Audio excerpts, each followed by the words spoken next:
Hello everyone, a very good afternoon and welcome to Bivas One Educational Foundation. So in this class we are going to do SSC practice set number 9. So without wasting any time, let's start. Question number 1, ये जो आपको segment देखने को मिल रहा है ये आपको error detection के क्वेश्चन है. एरर आपको बताना पड़ेगा. The construction of the new businesses school is led to a sudden rise of population in our area. यहाँ पर तो इज लिखा है बट सेंटेंस पढ़ के हमें पता चला कि यहाँ पे होना चाहिए हैज. रीजन क्या है? क्योंकि हमें यहाँ पे परफेक्ट टेंस को यूज करना है. राइट, परफेक्ट टेंस हमें चाहिए.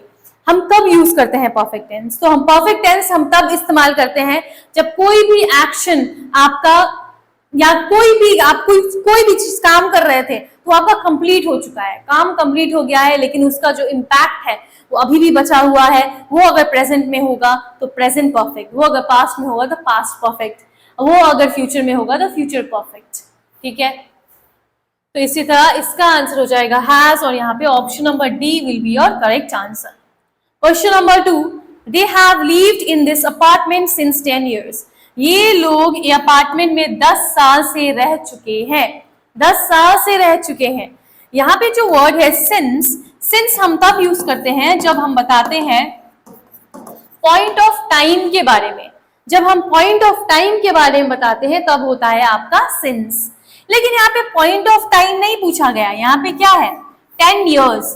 10 years आपका हो जाता है duration, time period.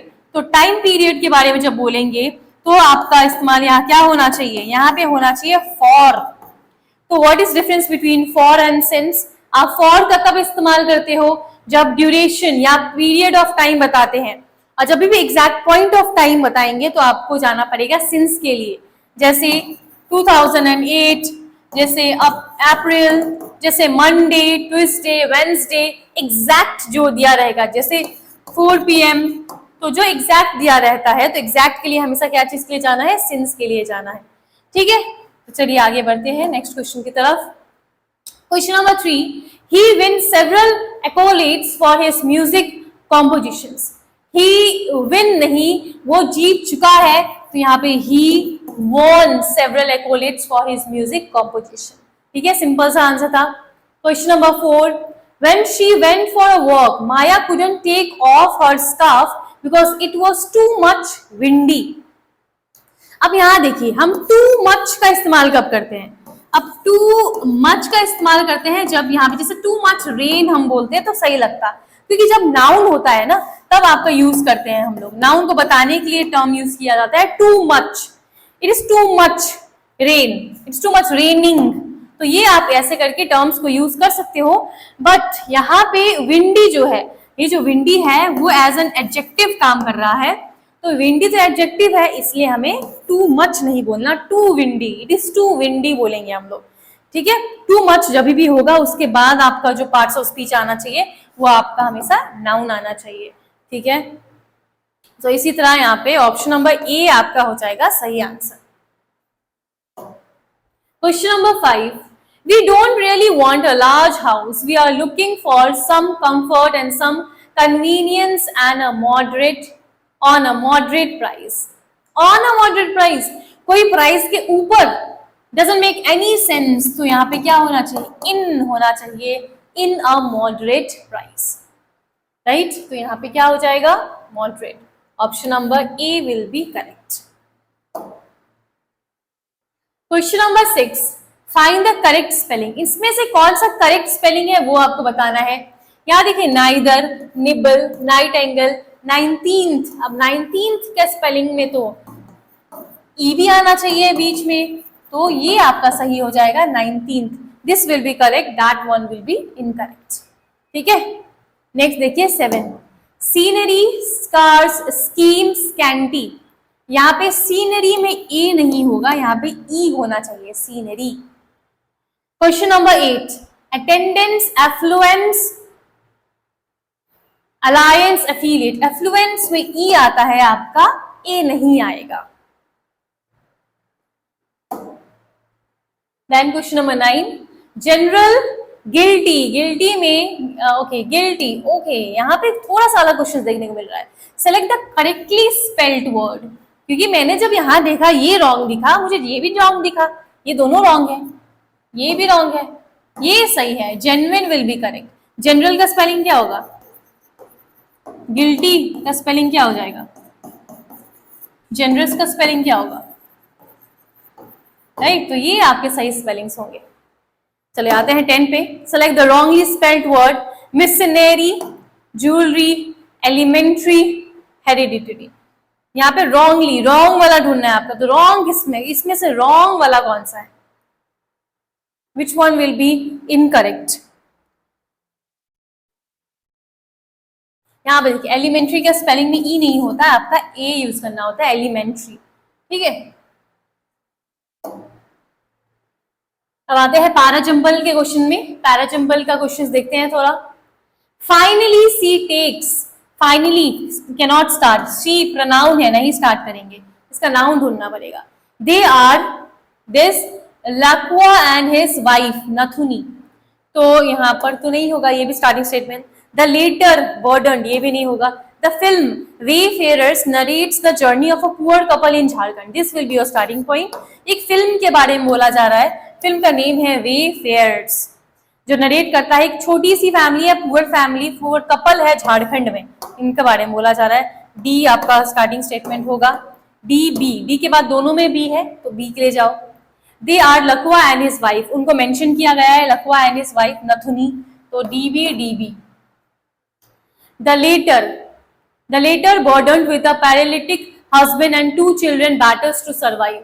Finally, she takes the decision to go searching for livelihood in the nearby town. अब क्या होना चाहिए उसके बाद? AC होगा या फिर CA होगा? यहाँ देखिए, यहाँ पे लिखा गया था finally she takes. Finally term कब यूज करते हैं हम लोग? लास्ट में यूज करते हैं, राइट? तो यहाँ पे C will be correct. Next, 12. The emperor would view the comic acts from the Jarokha, a special window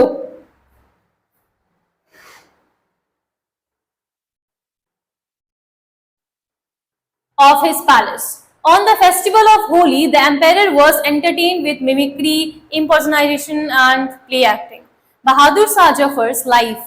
अब यहाँ देखो, द एम्पेयर, यहाँ द लिखा हुआ है, द आर्टिकल, कौन एम्पेयर? We don't know, starting statement नहीं होगा। यहाँ पर भी सेम चीज है, नहीं होगा। ये यहाँ पर मेंशन किया गया है, आपका सी स्टार्टिंग हो जाएगा, ये दोनों, इन ये दोनों को हटा दो। सी के बाद बी, पहले ये ट्राई करते हैं। Bahadur Shah Zafar's life and times are described in a book called city of my heart. On the festival of Holi the emperor was entertained with mimicry and play acting. ठीक है, हो सकता है। The emperor would view the comic arts from the jharokha, a special window of his palace. Of his palace. Finally, the most talented of the performers would be generously awarded by the king. ये आपका हो सकता है, ये आपका सही answer है। ये वाला एक बार चेक कर ले क्या? Bahadur Shah Zafar's life and times are described in the book on the city of the heart. Finally the most talented of the performers. बना क्या कोई सेंस? सी के बाद डी आएगा क्या? बिल्कुल भी नहीं आएगा। So option number A will be correct. पूरा पढ़ने की जरूरत नहीं होती है आप लोगों को,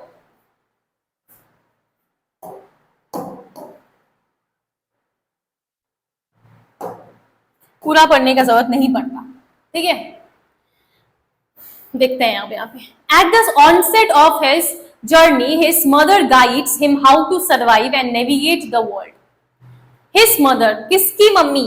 हमें नहीं पता, स्टार्टिंग स्टेटमेंट नहीं हो सकता। Sailo's journey is a film made by a wild life film director, हो सकता है starting statement. It follows the journey of a young reindeer. देखो, बी और सी का एक पेयर दिख रहा है मुझे। यहाँ पे साइलोस का जर्नी के बारे में बोला गया, वाइल्ड लाइफ फिल्म डायरेक्टर के बारे में, जो कि फॉलो करता है जर्नी ऑफ अ यंग रीइंडियर्स। तो बी सी का बन रहा है, तो ऑब्वियस सी बात है बी सी ए डी आपका सही आंसर हो जाएगा। चलिए आगे देखते हैं। 14. Soon a special friendship developed between the two girls in war-torn Syria. तो ये तो नहीं होगा, कहानी है एक, वाइल्ड से स्टार्ट नहीं करोगे। Summer with Rana is a film by Seniel Vogel who began her film ये आपका स्टार्टिंग स्टेटमेंट होगा, बताया गया है एक टॉपिक के बारे में। फिर उसके बाद देखते हैं सी स्टार्टिंग स्टेटमेंट है, तो ये दोनों है, तो इसको हटा दीजिए। पहले इससे ट्राई करते हैं। हर फिल्म, किसकी फिल्म? साइना वोगल का। तो हो गया बस, सी के बाद क्या आएगा? डी आएगा। ऑप्शन नंबर डी टिक करो और आगे बढ़ो, है ना? ऐसे करना पड़ता है आपको। One of the twins was driving better than the other.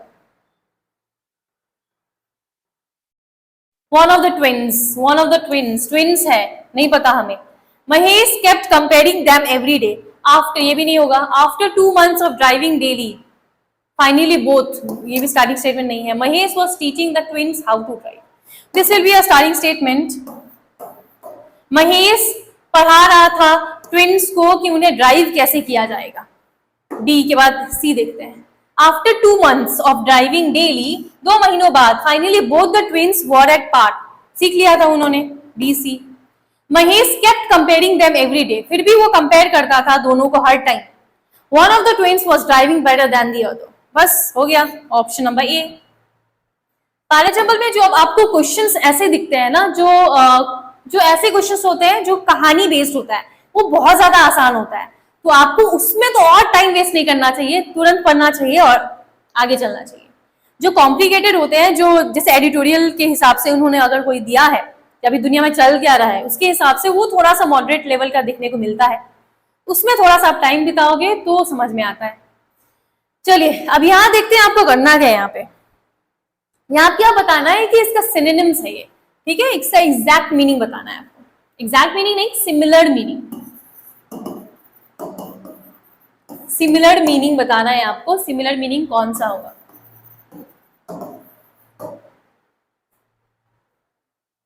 तो expansion, inflation, augmentation, extension, compression. Inflation मतलब तो महंगाई हो जाएगी। ऑगमेंटेशन मतलब होता है बड़ा, लार्ज। एक्सटेंशन मतलब होता है कोई चीज को बढ़ा देना। कंप्रेशन तो कम करना हो गया। तो यहाँ पे क्या है? एक्सपांशन मतलब फैलाना, एक्सटेंशन ऑल्सो मीन्स बढ़ाना। 17 में देखिए स्कार्स। अब देखिए स्कार्स लिखा हुआ है। स्कार्स का मतलब क्या हो जाता है? स्कार्स मतलब होता है कमी होना कोई चीज का, राइट? स्कैंटी लिखा हुआ है। फ्यू, सेल्डम, मतलब ये तो ना के बराबर हो गया। प्लेंटीफुल, ये तो बहुत ज्यादा हो गया। ये भी नहीं होगा, ये भी नहीं होगा, कम भी नहीं होगा, बहुत कम will be your correct answer. बहुत कम है। स्कैलेट का मतलब क्या होता है? Escalate means noon, heighten, enlarge, raise, reduce. तो option number A, B, C, D, you have 4 options, right? Option number A will be correct. बढ़ा देना कोई चीज को। पार्डन का मतलब होता है किसी को माफ कर देना। मर्सी, पनिश तो नेगेटिव हो गया। Kindness, grace. माफ करने को पार्डन बोलते हैं, तो माफ करने को हम मर्सी भी बोलते हैं। Last question for today, exceptional. Exceptional मतलब सबसे हटके, सबसे अलग। एक्सेप्शनल मतलब क्या हो जाएगा? जो कि कॉमन नहीं है, अनकॉमन है। जो चीज अनकॉमन है उसके लिए हम टर्म यूज करते हैं एक्सेप्शनल। ठीक है, अच्छा लगा होगा आपको क्लास। आज हमने सिनोनिम्स के भी कुछ क्वेश्चंस रखे। नेक्स्ट क्लास में सिनोनिम, एंटोनिम्स भी करेंगे। वैसे हम वोकैबुलरी को भी यहाँ पे बहुत सारे डालने वाले हैं। तो मिलते हैं हमारे नेक्स्ट क्लास में। Till then, thank you.